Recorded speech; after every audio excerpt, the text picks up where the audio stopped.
Hey everyone, welcome back to शिनिश्वा swing steps, जहां हम सीखते हैं गर्ल्स के लिए यूनिक और ब्यूटीफुल डिजाइन्स के टॉप्स बनाना। आज के वीडियो में हम बनाने जा रहे हैं ये ब्यूटीफुल सा पफ रगलान स्लीव टॉप, वो भी बहुत ही आसान तरीके से।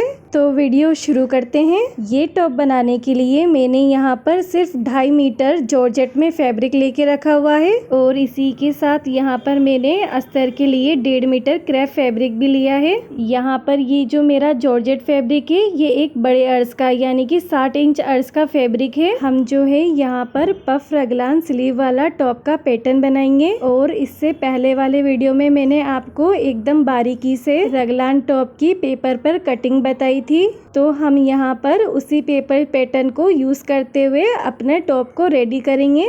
तो ये देखिए, यहाँ पे मैंने अपने पहले वाले टॉप की जो पेपर कटिंग की थी उसी को यहाँ पर मैं यूज करके ले रही हूँ। अगर अभी तक आपने काउल रगलान स्लीव टॉप नहीं देखा है तो उसकी वीडियो लिंक में ऊपर आई बटन और नीचे डिस्क्रिप्शन में मेंशन कर दूंगी। तो हमारे टॉप का जो बेसिक पैटर्न है यानी कि बॉडी पार्ट और स्लीव्स, इनका पैटर्न हमारे पास पहले से ही रेडी है। तो अब हमें सिंपली इसे अपने फैब्रिक पे रखते हुए अपनी फैब्रिक पर कटिंग करते हुए लेना है। साथ ही यहाँ पर हमारे जो भी चेंजेस होंगे वो हमारे स्लीव्स वाले पैटर्न में होंगे, इसलिए हम स्लीव्स की कटिंग बाद में और अलग से करके लेंगे। अभी सबसे पहले मैंने अपनी बॉडी पार्ट कटिंग के लिए अपने फैब्रिक को जो है वो 4 फोल्ड में बिछा के रखा हुआ है। अभी ये जो हमारे फैब्रिक का फोल्डेड साइड है जो कि मेरी साइड की ओर को है, इस पर मैं अपने पेपर पैटर्न का नेक वाला साइड को इस तरीके से प्लेस करते हुए रखूंगी और फिर अपने पेपर पैटर्न के अकॉर्डिंग ही अपनी फैब्रिक पर कटिंग भी कर दूंगी। तो जैसा आपको यहाँ पे बताया है, मैंने अपने पेपर पैटर्न के अकॉर्डिंग ही फैब्रिक पर कटिंग करते हुए ली है और मेन फैब्रिक के साथ ही यहाँ पे मैंने अपने अस्तर वाले फैब्रिक पर भी पेपर पैटर्न रखते हुए अपनी कटिंग कंप्लीट की है। अभी हम जो है इसमें से अपने फ्रंट पैनल का मेन फैब्रिक और अस्तर फैब्रिक को चारों ओर से सिलते हुए आपस में ज्वाइन कर लेंगे। यहाँ पर हमारा जो बैक वाला पैनल है इसमें मुझे एकदम सेंटर की ओर को एक स्लिट बनाते हुए लेना है, इसलिए मैं इसको एकदम बीचों बीच फोल्ड करते हुए ले लूंगी और फिर अपने बैक पैनल पर मैं ऊपर से नीचे की ओर को एक 3.5 इंच पर मार्किंग करूंगी स्लिट के लिए। यहाँ पर हमने अपने बैक पैनल में स्लिट की मार्किंग तो कर ली है, लेकिन हमें इसकी जो फिनिशिंग है वो हम अपने अस्तर वाले फैब्रिक से करते हुए लेंगे। इसके लिए यहाँ पे हम अपने अस्तर फैब्रिक और मेन फैब्रिक को आपस में स्लिट की ही शेप में यानी कि वी शेप में आपस में सिलाई से ज्वाइन करते हुए लेंगे और फिर अपनी इस स्लिट पर एक कट लगा देंगे।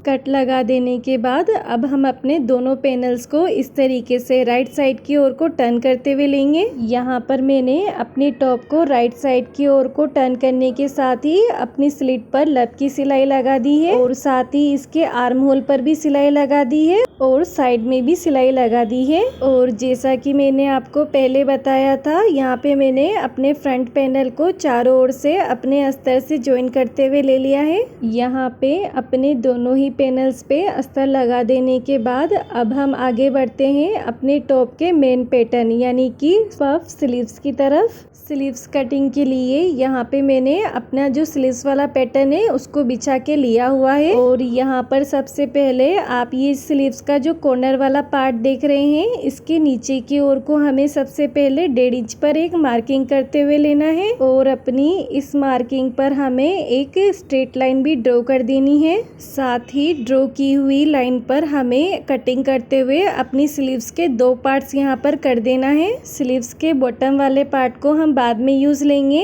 अभी हम काम करेंगे स्लीव्स के इस ऊपर वाले पार्ट पर। स्लीव्स के लिए भी यहाँ पर मैंने अपने फैब्रिक को जो है वो 4 फोल्ड में ही बिछा के रखा हुआ है। इस बार मैंने बंद साइड दूसरी साइड की ओर को और ओपन साइड अपनी साइड की ओर को रखी है। अभी आपको स्लीव्स का ये जो फोल्डेड वाला साइड नजर आ रहा होगा, इस पर सबसे पहले हमें अपने काउल के लिए 3.5 इंचेस पर मार्किंग करते हुए लेना है और साथ ही इसी मार्किंग पर एक स्ट्रेट लाइन भी ड्रॉ करके ले लेना है। अब हमने ये जो स्ट्रेट लाइन ड्रॉ की है इसी के आगे की ओर को हमें अपना पेपर पैटर्न को प्लेस करना है। यहाँ पर जब हम अपना स्लीव्स का ये ऊपर वाला पार्ट मेजर करेंगे तो ये हमारा 3 इंच पर निकल कर आ रहा है। इसी के हिसाब से हमने यहाँ पे आगे की ओर को भी 3 इंच की ही मार्किंग करते हुए ली गई है। इस मार्किंग के बाद अब हम आगे की जो मार्किंग है वो हम अपनी पेपर पैटर्न के अकॉर्डिंग ही करते हुए ले लेंगे। मार्किंग हो जाने के बाद अब हम अपने पेपर पैटर्न को इस तरीके से जहाँ पर हमारी मार्किंग एंड हुई है वहीं पर ही सेट करते हुए लेंगे। यहाँ पे हमारी स्लीव्स का जो ऊपर वाला हिस्सा है ये तो हमारी स्लीव्स का ओरिजिनल पार्ट बनकर आएगा, और ये जो स्लीव्स का नीचे वाला हिस्सा है इसे हम अपना पूरा काउल में यूज करके ले लेंगे। यहाँ पे स्लीव्स का ये ऊपर वाला कर्व है इसे हमें ड्रॉ नहीं करना है, हमें सिर्फ और सिर्फ यहाँ पर ये जो स्लीव्स की साइड वाली लाइन है इसे ही ड्रॉ करते हुए लेना है। साइड की लाइन ड्रॉ करने के साथ ही यहाँ पे हमारे स्लीव्स के दो पार्ट्स निकल कर आते हैं। तो यहाँ पर हमारी बात हुई अपने स्लीव्स के ऊपर वाले पार्ट की। अब हमें स्लीव्स के लेंथ की मार्किंग करके लेना है, जिसके लिए कि मैं अपनी स्लीव्स के फैब्रिक को इस तरीके से एडजस्ट करते हुए रखूंगी। ये जो साइड वाली मार्किंग है इससे नीचे की ओर को हमें अपनी स्लीव्स का जो सेकंड वाला पार्ट कट करके हमने पहले अलग किया था उसी को यहाँ पे हमें अपनी मार्किंग के नीचे की ओर को इस तरीके से, यानी कि जो बॉटम पार्ट है वो हमारी बंद वाली साइड से इस तरीके से एकदम मिलते हुए आना चाहिए। इस तरीके से हमें यहाँ पे इसे सेट करते हुए लेना है। इसके बाद को यहाँ पे हमारी जो मार्किंग है वो पूरी तरीके से कंप्लीट हो गई है। अब बस हमें यहाँ पे अपनी मार्किंग पर डायरेक्ट कटिंग करते हुए जाना है। यहाँ पर मैंने अपनी स्लीव्स की जो कटिंग की शुरुआत है वो स्लीव्स बॉटम की साइड से की है। अभी मैं यहाँ पर अपनी स्लीव्स को फिर से ऊपर की साइड की ओर को एडजस्ट कर लूंगी, और फिर अपनी स्लीव्स का ये जो साइड वाला पोर्शन है इसे कट करते हुए अलग कर दूंगी। कटिंग के बाद हमारी स्लीव्स का ये जो ऊपर वाला मेन पोर्शन है यहाँ पे मैं एक नॉच भी लगा दूंगी।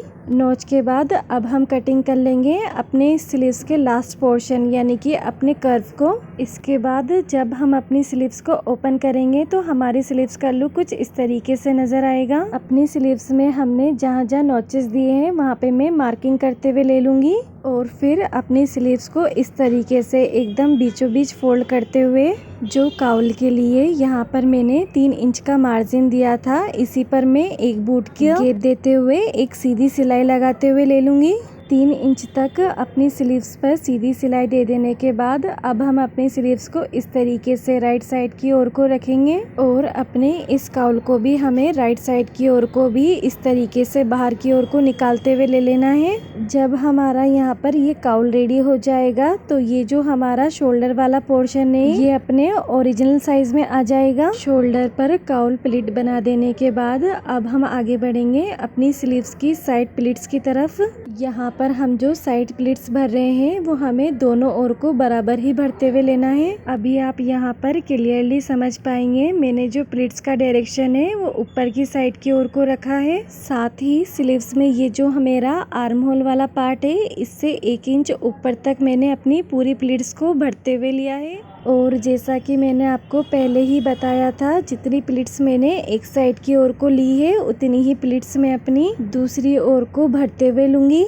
तो यहाँ पर मैंने अपनी स्लीव्स के दोनों साइड की ओर को प्लीट्स को भरते हुए लिया है और साथ ही इनको यहाँ पर पिनअप भी किया है। और चूंकि हमने दोनों साइड की ओर को बराबर प्लीट्स ली है इसलिए यहाँ पर इसका आप काउल देख पा रहे हैं हमारा यहाँ पर कितनी ब्यूटीफुली सेट होकर आया है। यहाँ पर हम अपने पिन्स को रिमूव करते हुए अपनी प्लीट्स पर सिलाई लगाते हुए ले लेंगे। यहाँ पर स्लीव्स ज्वाइन करने के लिए मैंने अपने टॉप को बिछाते हुए ले लिया है, और स्लीव्स का जो रोंग वाला साइड है उसकी डायरेक्शन मैंने अपनी साइड की ओर को रखी है। स्लीव्स और आर्म होल को सेट करने के बाद अब हम इस पर अपनी सिलाई लगा देंगे, और इसी तरीके से यहाँ पे हम अपनी दूसरी वाली स्लीव्स को भी आर्म होल पे सेट कर लेंगे। यहाँ पर हमने दोनों ही आर्म होल पे अपनी स्लीव्स को ज्वाइन करते हुए ले लिया है, और हमारे टॉप का जो लुक है वो कुछ इस तरीके से नजर आ रहा है। अभी हमने जिस तरीके से अपने फ्रंट आर्म होल पर अपनी दोनों स्लीव्स को ज्वाइन करते हुए लिया है सेम इसी तरीके से हम अपने बैक पैनल के दोनों आर्म होल पर भी अपनी स्लीव्स को ज्वाइन कर लेंगे।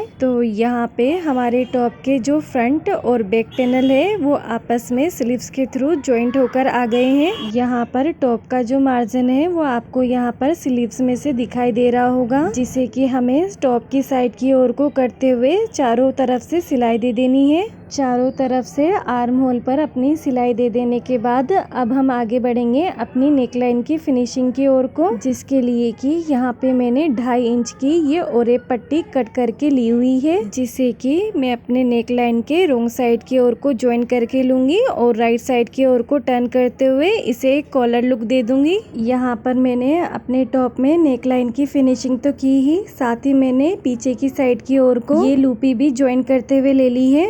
अपनी नेकलाइन को फिनिशिंग दे देने के बाद यहाँ पे मैं स्लीव्स वाले पोर्शन में एक छोटा सा चेंज करने जा रही हूँ। यहाँ पर स्लीव्स में मेरे जो काउल्स आए हैं, इन काउल्स के बीचों बीच में एक सिलाई लगाते हुए जाऊंगी। तो ये देखिए, यहाँ पे मैंने अपनी हर एक काउल प्लीट में 2 से 2.5 इंच तक की हॉरिजॉन्टली राइट साइड की ओर को ही सिलाई लगाते हुए लिया है, क्योंकि यहाँ पे जो मेरा फैब्रिक था ये काफी ज्यादा सॉफ्ट था, जिसकी वजह से ये जो मेरे प्लीट्स थी वो यहाँ पे अच्छे से सेट नहीं होकर आ रही थी, इसलिए ही मुझे ये बीचों बीच सिलाई लगाते हुए लेना पड़ा है। जिसके बाद मेरे ये जो काउल्स है ये और ज्यादा अच्छी तरीके से उभर कर यहाँ पर आ गए हैं। अपने टॉप के स्लीव्स में काउल को सेट कर देने के बाद अब हमें आगे बढ़ना है अपनी फिटिंग की सिलाई की तरफ, जिसके लिए कि हमें यहाँ पे अपने मेजरमेंट के हिसाब से ही फिटिंग की सिलाई देते हुए लेना है। यहाँ पर मैंने अपने मेजरमेंट के हिसाब से अपने टॉप को फिट कर दिया है। अब यहाँ पर मैं अपने टॉप का ये जो बॉटम है इसके लिए बेल्ट रेडी करूंगी, जिसके लिए मैं टॉप का ये जो बॉटम है सबसे पहले इसे मेजर करते हुए लूंगी। और ये जो मेरी मेजरिंग है ये मैं एक फिटिंग साइड से दूसरी फिटिंग साइड तक करके लूंगी। यहाँ पर हमारा मेजरमेंट राउंड में 36 इंच के हिसाब से निकल कर आया है। तो बेल्ट के लिए यहाँ पर मैंने 19 इंच की 2 स्क्वायर पट्टियां इस तरीके से कट करके ली हुई है और अपनी बेल्ट पट्टी की जो विड्थ है वो यहाँ पे मैंने 5 इंच रख के ली है। अभी मैं अपनी दोनों ही पट्टी को टॉप से और बॉटम से स्टिच करते हुए ले लूंगी। यहाँ पर ध्यान रहे हमें अपनी स्ट्रिप को साइड से स्टिच नहीं करना है। यहाँ पर मैंने अपनी दोनों ही पट्टी को स्टिच करते हुए ले लिया है। अब मैं अपनी राइट साइड वाली पट्टी को अपनी रोंग साइड वाली पट्टी के अंदर की ओर को इस तरीके से इंसर्ट कर दूंगी और जब दोनों पट्टी अच्छे से हमारी सेट हो तभी हमें इन दोनों की ये जो ओपनिंग है उसे बंद करते हुए आसपास की ओर को हमें सिलाई दे देनी है। आजू बाजू से अपनी बेल्ट पट्टी को सिलाई दे देने के बाद अब हम अपनी बेल्ट पट्टी को इस तरीके से बीच में से थोड़ा उधेड़ते हुए लेंगे और फिर अपनी अंदर वाली बेल्ट को बाहर की ओर को टर्न करते हुए लाएंगे। जब हम इस तरीके से अपनी बेल्ट बनाते हैं तो हमारी जो बेल्ट है वो एकदम रेडीमेड स्टाइल में रेडी होकर आती है और साथ ही हमारा कहीं से भी सिलाई मार्जिन भी नजर नहीं आता है। इसी के साथ अभी हमारा बेल्ट जो है वो हमारे टॉप में जॉइंट होने के लिए एकदम रेडी है। यहाँ पर मैंने अपने टॉप के बॉटम में बेल्ट को राउंड में ज्वाइन करते हुए ले लिया है और इसी के साथ हमारा जो टॉप है यहाँ पर बनकर रेडी हो गया है। तो ये हमारे टॉप का फाइनल लुक है। आपको ये टॉप कैसा लगा है मुझे कमेंट करके बताइए और इसी तरीके के यूनिक और ब्यूटीफुल डिजाइन्स के टॉप्स के लिए हमारे चैनल से जुड़े रहिए। अब हम मिलेंगे अपने नेक्स्ट वीडियो में एक नए टॉप डिजाइन के साथ। तब तक के लिए बाय बाय।